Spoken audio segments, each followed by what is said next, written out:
Hey guys, today we're going to read chapters 25 and 26 of the miraculous journey of Edward Tulane. We're almost done. Chapter 25.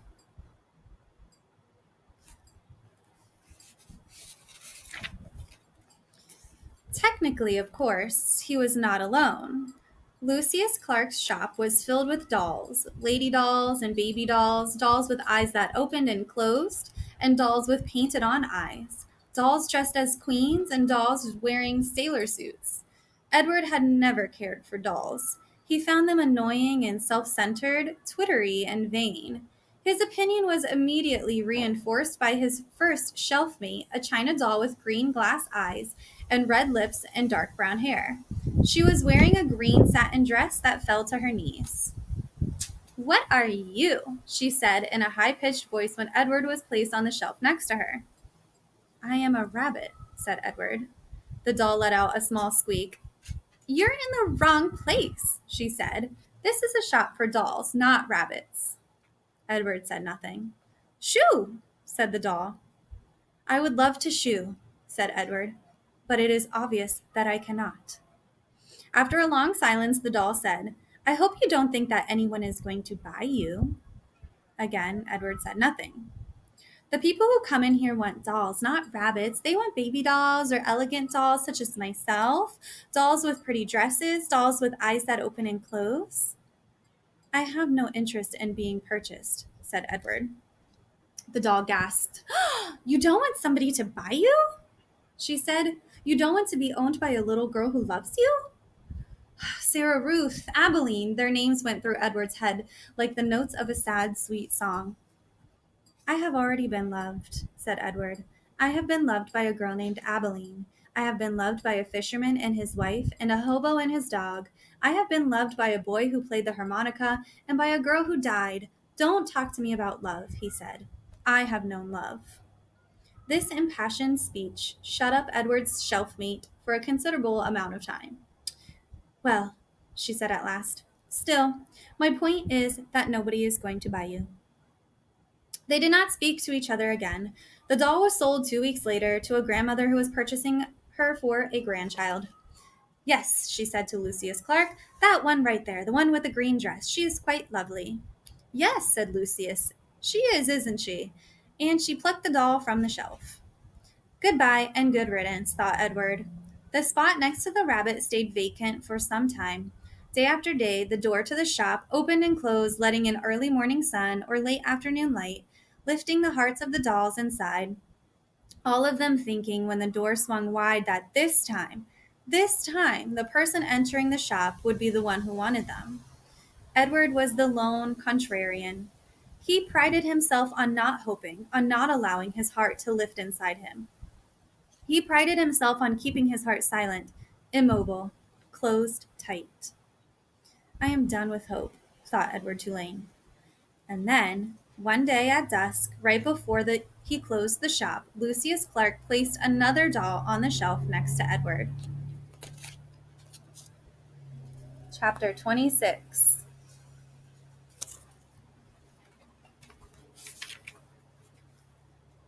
"There you are, my lady. Meet the rabbit doll," said Lucius.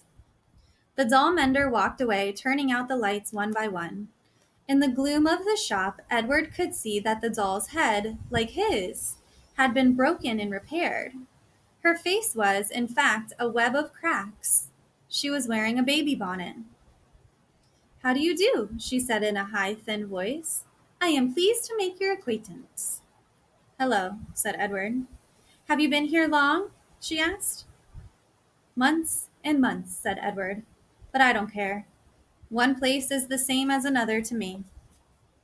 "Oh, not for me," said the doll. "I have lived 100 years, and in that time I have been in places that were heavenly and others that were horrid. After a time, you learn that each place is different, and you become a different doll in each place, too. Quite different." "100 years?" said Edward. "I am old." The doll mender confirmed this. "He said as he was mending me that I am at least 100. At least 100 years old." Edward thought about everything that had happened to him in his short life. What kind of adventures would you have if you were in the world for a century? The old doll said, I wonder who will come for me this time. Someone will come. Someone always comes. Who will it be? I don't care if anyone comes for me, said Edward. But that's dreadful, said the old doll. There's no point in going on if you feel that way. No point at all. You must be filled with expectancy. You must be awash in hope. You must wonder who will love you, whom will love you next.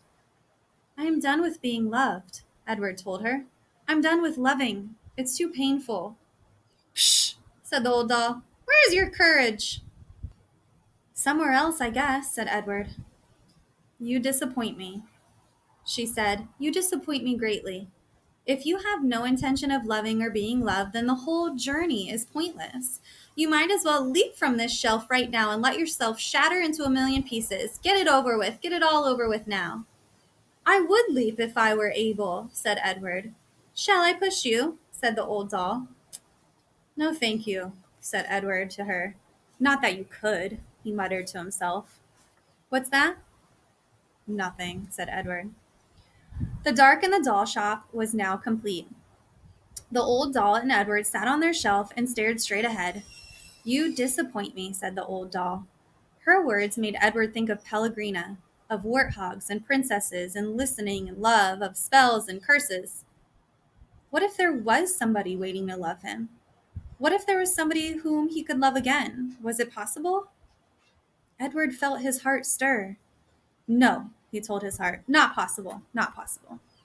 In the morning, Lucius Clark came and unlocked the shop. Good morning, my darlings, he called out to them. Good morning, my lovelies. He pulled up the shades on the windows. He turned on the light over his tools. He switched the sign on the door to open. The first customer was a little girl with her father. Are you looking for something special? Lucius Clark said to them. Yes, said the girl. I'm looking for a friend. Her father put her on his shoulders and they walked slowly around the shop.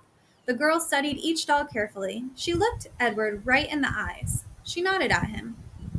Have you decided, Natalie? Her father asked. Yes, she said. I want the one in the baby bonnet. Oh, said Lucius Clark. You know that she is very old. She is an antique. She needs me, said Natalie firmly. Next to Edward, the old doll let out a sigh. She seemed to sit up straighter. Lucius came and took her off the shelf and handed her to Natalie. And when they left, the girl's father opened the door for his daughter and the old doll. A bright shaft of early morning light came flooding in, and Edward heard quite clearly, as if she were still sitting next to him, the old doll's voice. Open your heart, she said gently. Someone will come. Someone will come for you. But first, you must open your heart. The door closed. The sunlight disappeared. Someone will come. Edward's heart stirred.